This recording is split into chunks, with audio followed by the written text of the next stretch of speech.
ভাদ্র মাস মা লক্ষ্মীর মাস। ভাদ্র মাসে যদি আপনি ভুল করেও বাড়ির এই জিনিস কাউকে দান করেন, তাহলে আপনার জীবনে নেমে আসবে চরম বিপর্যয়। হ্যাঁ বন্ধুরা, আপনি ঠিকই শুনেছেন, ভুল করেও যদি এই 5টি জিনিস আপনি কাউকে দিয়ে দেন, তাহলে আপনার জীবনের বিপর্যয় নামতে খুব বেশি সময় লাগবে না। এমনকি দুঃখ এবং দারিদ্রতার সম্মুখীন হতে হবে আপনাকে অর্থ কষ্টে পড়তে হবে। তাই এখন থেকেই হয়ে যান সাবধান। ভুল করেও আপনার বাড়ির এই 5টি জিনিস ভাদ্র মাসে কাউকে দান করবেন না। ভাদ্র মাসের অনেক গুরুত্ব রয়েছে, তাই আপনার কোন জিনিস কাউকে দান করা উচিত নয় সেই বিষয়ে সঠিক তথ্য জানতে হবে, তবেই কিন্তু আপনি এর সুফল পাবেন। বলা হয়, যদি আপনি ভাদ্র মাসেই 5টা জিনিস কাউকে দান করেন, তাহলে আপনার দেবী লক্ষ্মী আপনার বাড়ি ত্যাগ করেন। তাই ভুল করেও এই 5টা জিনিস কাউকে দান করবেন না। এই ভাদ্র মাসের গুরুত্ব এতটাই বেশি যে এই মাসেই আপনি বিভিন্ন সংকেত পেতে পারেন। যদি আপনি সম্পূর্ণ নিষ্ঠা সহকারে ভগবানের পুজো করতে পারেন, তাহলে এই মাসে আপনি বিশেষ কিছু সংকেত পেতে পারেন, যার মাধ্যমে আপনি বুঝতে পারবেন আপনার আগামী দিন কতটা শুভ হতে চলেছে। যদি আপনি এই সংকেতগুলি পেয়ে থাকেন, তাহলে বুঝবেন আপনার ভাগ্য বদলাতে চলেছে। আপনি খুব তাড়াতাড়ি ধনী হতে চলেছেন, এমনকি আপনার অর্থপ্রাপ্তির যোগ রয়েছে। তাই এই সংকেতগুলিকে অবহেলা করবেন না। তবে এই সংকেতগুলি পাওয়ার আগে অবশ্যই আপনাদের কোন কাজগুলো করা একদমই উচিত নয় সেই বিষয়ে মনোযোগ দিতে হবে। জানার আগে আপনাদের সকলকে স্বাগত জানাই ইনসাইড মোটিভেশন বাংলা চ্যানেলে। আশা করছি আপনারা সকলে ভালো আছেন। আবারও নতুন একটা ভিডিও নিয়ে আমি আপনাদের সামনে হাজির হয়েছি। বন্ধুরা, আমরা প্রত্যেকেই জানি ভাদ্র মাস হল বাংলা ক্যালেন্ডার অনুযায়ী পঞ্চম মাস। এই মাসকে বিশেষ গুরুত্ব দেওয়া হয়েছে, কারণ এই মাসে ভগবানের বিশেষ আশীর্বাদ পাওয়া যায়। ভাদ্র মাস মা লক্ষ্মীর মাস। মা লক্ষ্মীর পাশাপাশি ভগবান গণেশকেও উৎসর্গ করা হয়। এছাড়া এই মাসে যেমন ভগবান লক্ষ্মী এবং ভগবান গণেশের আরাধনা করা হয়, ঠিক তেমনি ভগবান কৃষ্ণ এবং রাধারানীর ও আরাধনা করা হয়। আমরা প্রত্যেকেই জানি ভাদ্র মাসে কৃষ্ণ এবং রাধারানীর জন্মতিথি, তাই এই মাসের গুরুত্ব অনেক। এই মাসে যদি আপনি না বুঝে বাড়ির এই 5টা জিনিস কাউকে দান করেন, তাহলে আপনার জীবনে খারাপ দিন আসতে খুব বেশি সময় লাগবে না। তার আগে যারা আমাদের এই চ্যানেলে প্রথম এসেছেন, তাদেরকে অনুরোধ করব ভিডিওটা সম্পূর্ণ দেখার। ভিডিওটা ভালো লাগলে লাইক করতে ভুলবেন না। বন্ধু এবং আত্মীয় স্বজনের মধ্যে ভিডিওটা শেয়ার করুন, কারণ হাতে আর খুব অল্প সময় রয়েছে। তাই এই সময়ের মধ্যে তাদেরও এই গুরুত্বপূর্ণ তথ্য জানা দরকার। এই ভিডিওটা পেলে তারা আপনাকে অবশ্যই ধন্যবাদ জানাবে। আর যারা এখনও আমাদের এই চ্যানেলকে সাবস্ক্রাইব করেননি, তারা চটপট সাবস্ক্রাইব করে নিন। বন্ধুরা, আমরা প্রত্যেকেই জানি ভাদ্র মাসের গুরুত্ব অনেক।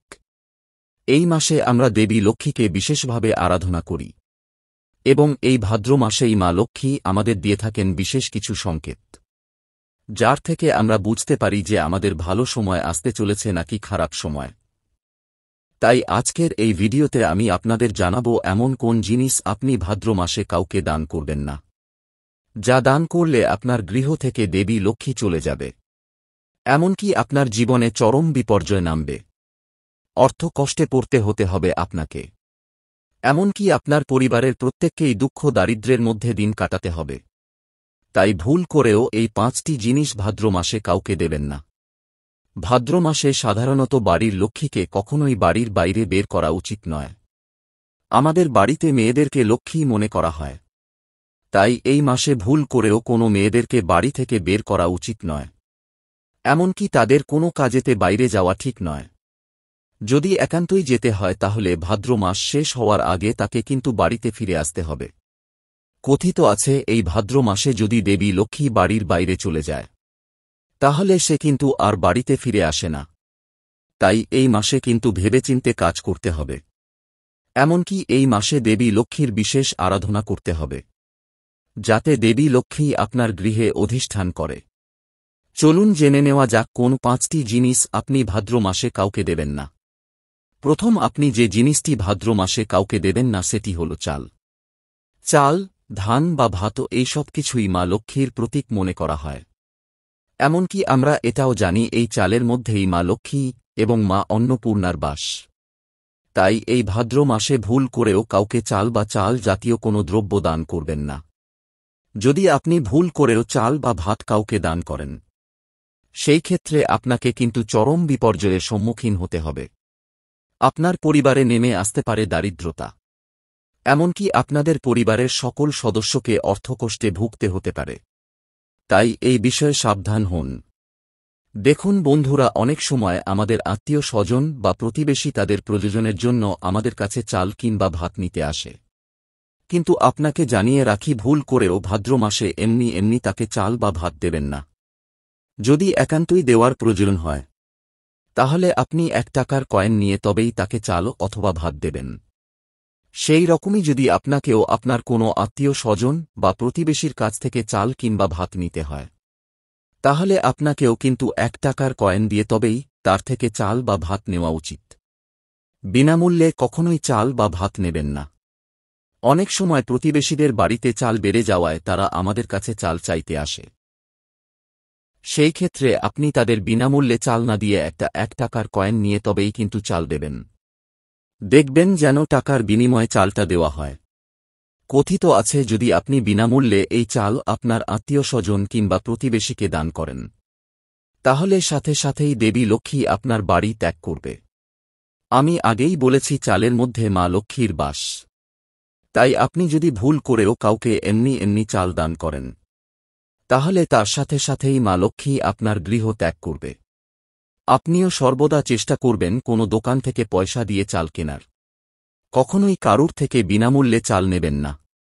অনেক সময় এরকম হয় যে আমাদের কেউ হয়তো নিমন্ত্রণ করল, সেই ক্ষেত্রেও আমি আপনাদেরকে বলবো বিনামূল্যে কিন্তু তার থেকে ভাত নেবেন না। আপনি 1 টাকার কয়েন দিয়ে তবে কিন্তু তার ভাত খাবেন। তবে এই ভাদ্র মাসে যদি আপনাদের বাড়িতে কোনো ভিক্ষুক আসে, তাকে আপনি চাল দান করতে পারেন, কোনো অসুবিধা নেই। দ্বিতীয় যে জিনিসটি আপনি বাড়ির বাইরে বের করবেন না, সেটি হল পুজোর বাসন। মনে করা হয় পুজোর বাসনপত্র মা লক্ষ্মীরই প্রতীক। সাধারণত এই পূজার বাসনপত্র পিতল, তামা অথবা কাঁসার হয়ে থাকে।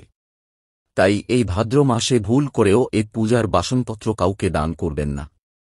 সাধারণত এই পিতল, কাঁসা বা তামার বাসনপত্র যখন পরিষ্কার করা হয়, তখন যেরকম উজ্জ্বল হয়, মনে করা হয় এই বাসনপত্রের জন্য আপনার ভাগ্য ঠিক ততটাই উজ্জ্বল হতে পারে।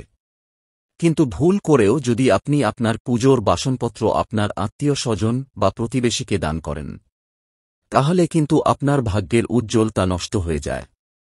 এমনকি আপনার পরিবারের যে সমৃদ্ধি বিরাজ করছিল, সেই সমৃদ্ধিও চলে যায়।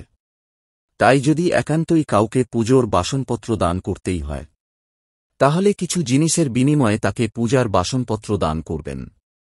সবথেকে ভালো হয় যদি আমরা ভাদ্র মাসটা বাদ দিয়ে অন্য সময়ে বাসনপত্র দান করি।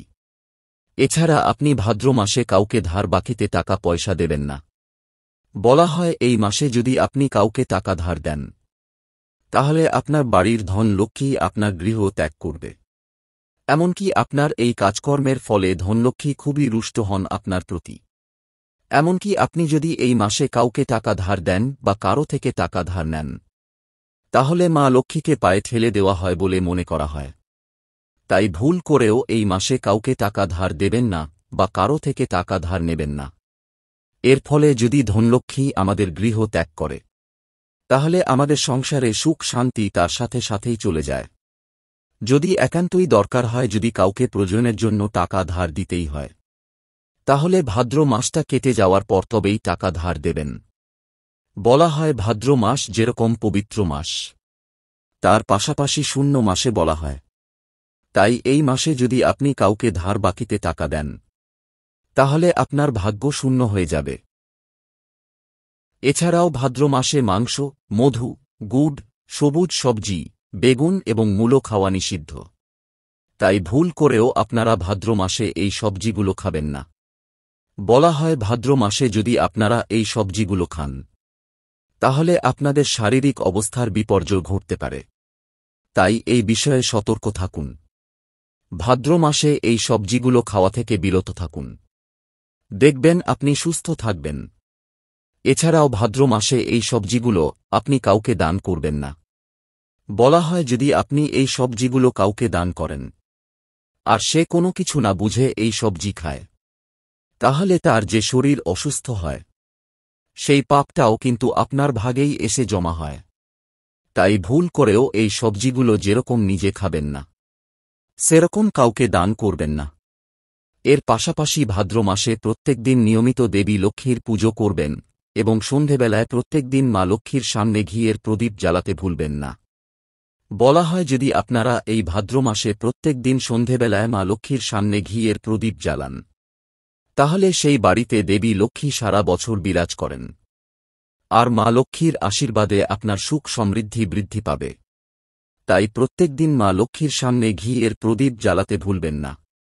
আর অবশ্যই এই ভাদ্র মাসে বাড়ির লক্ষ্মীকে বাড়িছাড়া করবেন না। চেষ্টা করবেন গৃহ লক্ষ্মীরাই যাতে মা লক্ষ্মীর সামনে প্রত্যেকদিন ঘিয়ের প্রদীপ জ্বালায়। যে বাড়িতে গৃহলক্ষ্মী নেই, যে বাড়িতে নিয়মিত দেবী লক্ষ্মীর পুজো হয় না, সেই বাড়িতে কখনোই দেবী লক্ষ্মী থাকেন না। তাই এই বিষয়ে সতর্ক হন।